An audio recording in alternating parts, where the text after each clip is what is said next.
तो मूवी की शुरुआत में हम देखते हैं कि धरती पे काफी ज्यादा प्रदूषण बढ़ गया था और साथ ही साथ किसी बड़ी महामारी की वजह से काफी लोगों की मौत हो चुकी है। बहुत ही कम लोग इस वक्त धरती पे जिंदा बचे थे। तभी हम पॉल नाम के एक व्यक्ति को देख पाते हैं जो कि भागते हुए अपने बच्चों के पास जा रहा होता है और इतने में ही हमें शहर में काफी सारे सायरन और बमबारी की आवाजें सुनाई देती हैं और इन्हीं सब से हमको पता चलता है कि धरती पर बहुत ही कुछ बुरा हुआ था। फिर पॉल भागते हुए एक घर में जाता है जहां पर उसने अपने दोनों बच्चों को संभाल कर रखा हुआ था और पॉल के दोनों बच्चों के नाम थॉमस और जोसेफ होते हैं। अब पॉल थॉमस और जोसेफ की अकेले ही परवरिश करता है और इसी के साथ पॉल को 15 साल बीत जाते हैं और हम नोटिस करते हैं कि थॉमस और जोसेफ काफी बड़े हो गए हैं। जिसके बाद एक दिन शाम के समय पॉल काफी बेचैन रहता है क्योंकि अभी तक थॉमस घर नहीं आया था और इसी वजह से पॉल को थॉमस की काफी चिंता होने लगती है। पर इतने में ही भागते हुए थॉमस घर आ जाता है और वहाँ पॉल थॉमस से ये कहते हैं कि तुम्हें इतना टाइम कैसे लग गया। तुम्हें पता है कि रात के समय ये जगह सेफ नहीं है क्योंकि यहाँ पर काफी सारे क्रीचर्स रात के समय अपने शिकार के लिए बाहर निकलते हैं। यानी कि ये धरती अब वो धरती नहीं रही जो कि पहले थी। यहाँ पर खतरनाक क्रीचर्स रहते हैं जो कि इंसानों का शिकार करते हैं।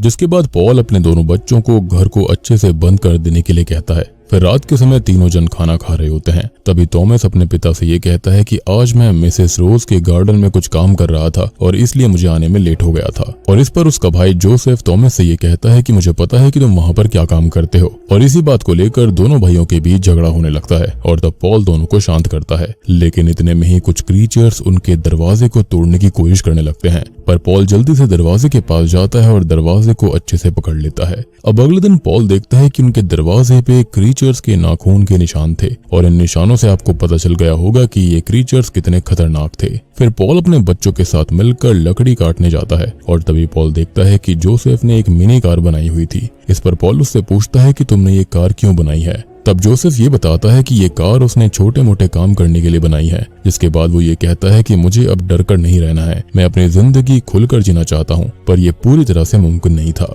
यानी कि जोसेफ यहाँ पर थोड़ा सा इंटेलेक्चुअल है। और बात करें थॉमस के बारे में तो वो थोड़ा सा खुले विचार वाला व्यक्ति है। वो बाहर जाकर हिम्मत दिखाता है। एनीवेज अब इस बात पर पॉल ये कहता है कि अब ज्यादा दिन तक हमें डर के नहीं रहना पड़ेगा क्योंकि उसको ये लगता है कि ये क्रीचर्स धरती पे पॉल्यूशन की वजह से आए हैं और अब धरती से पॉल्यूशन खत्म हो रहा है। फिर पॉल मिनी कार को चालू कर देता है और बच्चों के साथ बाहर घूमने लगता है और साथ ही साथ पॉल अपने बच्चों को कार चलाना भी सिखा देता है क्योंकि कभी भी कोई भी इमरजेंसी आ सकती थी और उस समय इस चीज की जरूरत पड़ती। खैर थोड़े ही समय के बाद पॉल थॉमस और जोसेफ से ये कहता है कि तुम बाहर से कुछ खाने के लिए लेकर आ जाओ और दोनों ही शाम होने से पहले घर आ जाना। यानी कि दिन में सब कुछ ठीक रहता था लेकिन रात में निकलना सेफ नहीं था। जिसके बाद दोनों कार से खाना ढूंढने चले जाते हैं लेकिन रास्ते में थॉमस जोसेफ से ये कहता है कि मैं मिसेस रोज के पास जा रहा हूँ और तुम शाम के समय मुझे यहीं से पिक कर लेना। अब इतना कहकर थॉमस मिसेस रोज के घर जाता है और वहाँ पर हमको ये पता चलता है कि थॉमस असल में मिसेस रोज की बेटी शार्लेट से प्यार करता था और इसलिए वो शार्लेट से मिलने उनके घर पर जाया करता।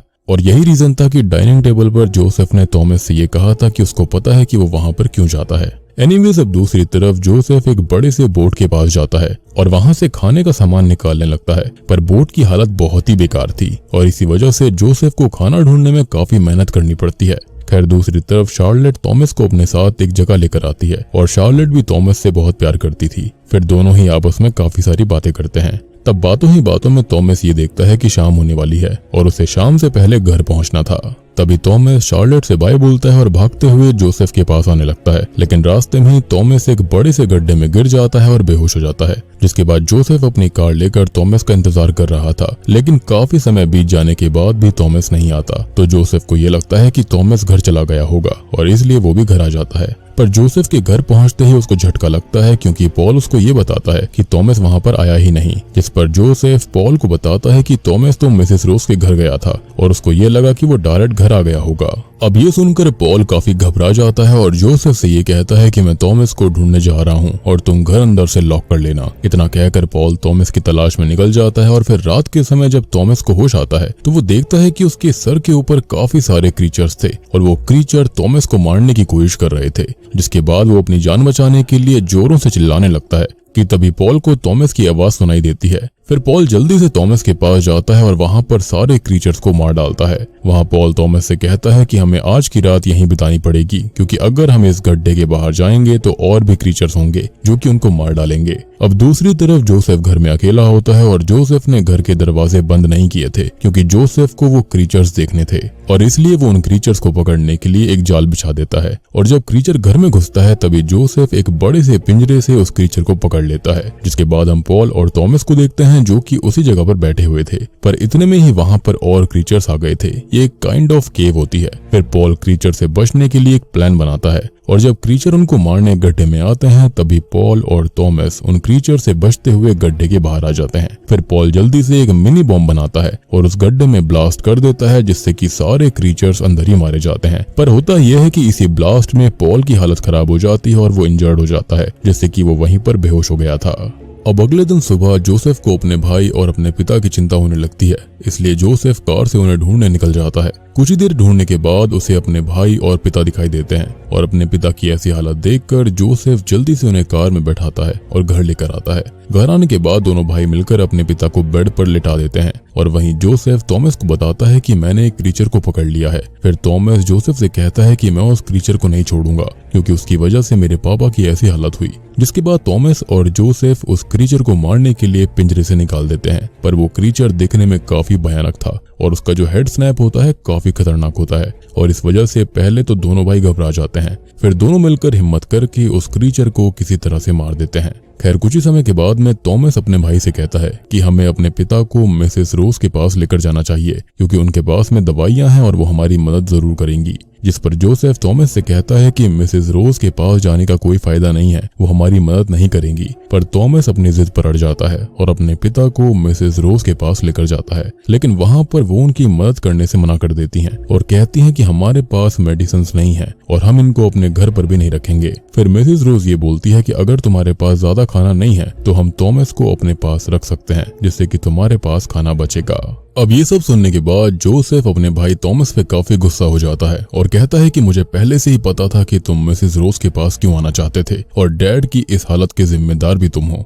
अब इस बार थॉमस काफी गुस्सा हो जाता है और जोसेफ से लड़ने लगता है। बेसिकली यहाँ पर जोसेफ को ऐसा लग रहा था कि थॉमस खाली अपने बारे में सोच रहा है। खैर फिर थॉमस ये बोलता है कि मैं मिसेस रोज के पास रहूंगा, जिसके बाद जोसेफ अपने डैड को लेकर वापस घर आ जाता है। दूसरी तरफ थॉमस शार्लेट के कमरे में जाता है और वहाँ शार्लेट थॉमस से ये कहती है कि तुम टेंशन मत लो, सब कुछ ठीक हो जाएगा। और इतना कहने के बाद शार्लेट और थॉमस एक दूसरे को किस करते हैं। पर तभी वहां पर शार्लेट के पिता आ जाते हैं और दोनों को ऐसा करते देख लेते हैं और फिर शार्लेट के पिता उसको लेकर अपने साथ चले जाते हैं। मतलब देख रहे हो, यहाँ पर पिता की ऐसी हालत है लेकिन इसको यहाँ पर रोमांस करने की सूझ रही है।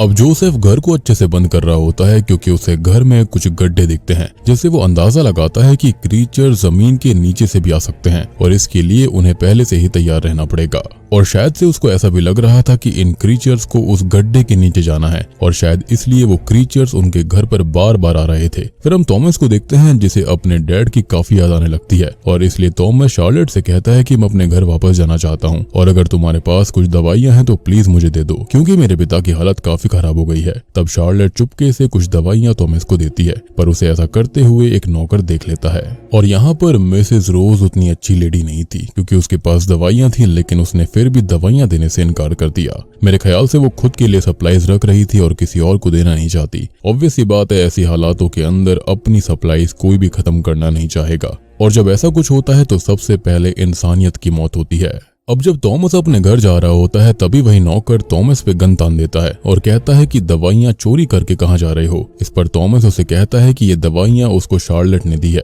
पर वो नौकर उसकी बात नहीं मानता और उसे अपने साथ चलने के लिए कहता है। जिसके बाद सभी नौकर मिलकर थॉमस को एक कमरे में बंद कर देते हैं और उसे कहते हैं कि तुमने चोरी करके गलती की है और इसकी सजा तुमको मिलकर रहेगी। इतना कहने के बाद वो लोग थॉमस को मारने ही वाले थे कि तभी जमीन से कुछ क्रीचर निकलते हैं और उन पर हमला कर देते हैं और वही क्रीचर शार्लेट के मॉम डैड को भी मार डालते हैं। और जब शार्लेट को ये बात पता चलती है तब उसे काफी दुख होता है, लेकिन शार्लेट चाह के भी कुछ नहीं कर सकती थी। तभी क्रीचर सारे नौकर को भी मार डालते हैं और एक क्रीचर थॉमस को मारने ही वाला होता है कि इतने में ही शार्लेट उस क्रीचर को शूट कर देती है, जिसके बाद दोनों मिलकर पूरे घर में आग लगा देते हैं, जिससे क्रीचर्स अंदर ही मर जाते हैं। फिर थॉमस शार्लेट को अपने घर चलने के लिए कहता है और दूसरी तरफ हम जोसेफ को देखते हैं जिसे अपने डैड की चिंता हो रही थी कि कहीं क्रीचर्स उन पर हमला ना कर दें। अब तभी जोसेफ को नीचे से कुछ आवाज आती है। जब जोसेफ नीचे जाकर देखता है तो उसे वहां पर थॉमस और शार्लेट दिखते हैं। तब जोसेफ दोनों को देखकर बहुत खुश होता है और उनसे कहता है कि अभी तो हम सेफ हैं, लेकिन कुछ ही समय में यहाँ पर भी क्रीचर्स हमला करने वाले हैं। जिसके बाद जोसेफ एक प्लान बनाता है और गराज से कुछ ऑयल के कैन निकाल कर लाता है और पूरे घर में ऑयल फैला देता है।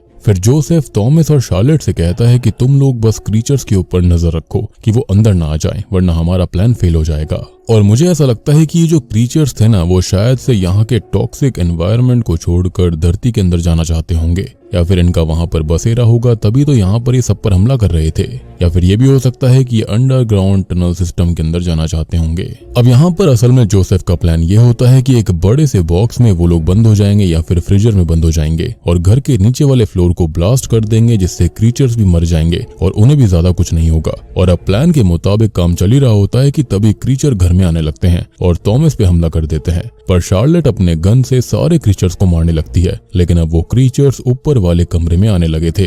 अब तभी पॉल एकदम से खड़ा हो जाता है और सारे क्रीचर्स को अकेले ही मारने लगता है। Damn you Ghost Rider. पर अब कुछ ही समय में मिनी बॉम्ब फटने वाला होता है और जोसेफ अपने डैड को जल्दी से फ्रीजर में आने के लिए कहता है, लेकिन पॉल अपने बच्चों को और शार्लेट को बचाने के लिए कमरा बाहर से बंद कर देते हैं, जिस वजह से जोसेफ और थॉमस अपने पिता को चिल्ला चिल्ला कर बुला रहे थे। मगर पॉल उनकी जान बचाने के लिए क्रीचर से अकेला ही लड़ने लगता है ताकि उनको छुपने का समय मिल जाए। फिर थॉमस, जोसेफ और शार्लेट फ्रीजर के अंदर बैठ जाते हैं और तभी एक बड़ा सा धमाका होता है जिस वजह से उनका घर पूरा टूट जाता है। पर ये तीनों बच जाते हैं क्योंकि ये सेफ थे।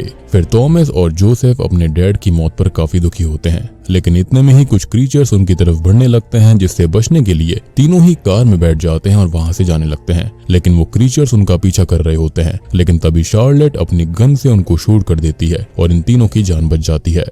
एंड टू बी ऑनेस्ट, मुझे ऐसा लगता है कि ये एक समय पर जो क्रीचर्स थे वो इंसान ही रहे होंगे, क्योंकि इनके जो हाथ पैर का डिजाइन है ना, वो बिल्कुल इंसानों जैसा है। मुझे लगता है पक्का यहाँ पर कोई ना कोई फैक्ट्री के अंदर रेडियो एक्टिव सब्सटेंस का धमाका हुआ होगा, जिसके चलते पूरी दुनिया में ऐसा हो गया। और आपने शुरुआत में नोटिस करा होगा तो पॉल्यूशन के बारे में काफी कुछ दिखाया गया है। तो मुझे लगता है कि जो लोग फैक्ट्री के पास होंगे या फिर जहां पर ये धमाका हुआ होगा, वो लोग इन क्रीचर्स में तब्दील हो गए होंगे जो कि इंसानी मांस के भूखे थे। खैर, अब अगले दिन शार्लेट, जोसेफ और थॉमस अपने मॉम डैड की मौत पर काफी दुखी थे और इसलिए वो लोग उनके लिए 3 ग्रेव बनाते हैं, जिसके बाद तीनों ही एक दूसरे को सहारा देते हैं और तीनों फैसला करते हैं कि अब वो और इंसानों को ढूंढने के लिए इस शहर से दूर चले जाएंगे। और बूम, इसी के साथ में आर्केडियन मूवी यहीं पर खत्म हो जाती है। तो दोस्तों, ये थी आर्केडियन फिल्म की कहानी। उम्मीद करता हूँ कि निकोलस केज की तरफ से ये मूवी आपको अच्छी लगी होगी। अब देखो, मुझे यहाँ पर ऐसा लगता है कि इस केस के अंदर 2-3 पॉसिबिलिटीज हो सकती हैं। पहली तो ये हो सकती है कि पक्का कोई ना कोई रेडियो एक्टिव सब्सटेंस का ब्लास्ट हुआ था, जिसके चलते जो नियर रेंज में थे वो सारे के सारे क्रीचर्स में तब्दील हो गए, जैसे कि इंसान या फिर जानवर। दूसरी पॉसिबिलिटी ये हो सकती है कि कोई एक्सपेरिमेंट गलत हो गया होगा, जिसके चलते ये चीज हुई थी। पक्का कोई ना कोई डीएनए म्यूटेशन या फिर ऐसा कुछ करा गया होगा जो कि एक्सपेरिमेंट गलत हो गया, जिसके चलते इन क्रीचर्स ने सबको ही खत्म कर दिया। तीसरी पॉसिबिलिटी हो सकती है कि ये सारे क्रीचर्स आउटर स्पेस से आए होंगे, किसी एस्टेरॉइड से या फिर किसी और चीज के चलते। बाकी मुझे इस मूवी के अंदर सबसे अच्छा मोमेंट तब लगता है जब ये क्रीचर अपना हेड स्नैप करते हैं, और इनका डिजाइन भी मुझे काफी अच्छा लगा है। और निकोलस केज मेरे पर्सनल फेवरेट एक्टर हैं, वो काफी ज्यादा वर्सटाइल हैं। उन्होंने काफी सारे डिफरेंट जॉनरास की मूवीज कर रखी हैं और वो काफी बढ़िया एक्टिंग भी करते हैं, तो मुझे लगता है उनकी वजह से ही ये मूवी ठीक ठाक है। बाकी आप लोग बताना कि आपकी इस मूवी पर क्या राय है और आपको ये क्रीचर्स कैसे लगे। आपको क्या लगता है कि ये क्रीचर्स कहां से आए होंगे? क्या ये इंसानी एक्सपेरिमेंट का नतीजा है या फिर ये बाहर से आए थे? Do let me know in the comment section.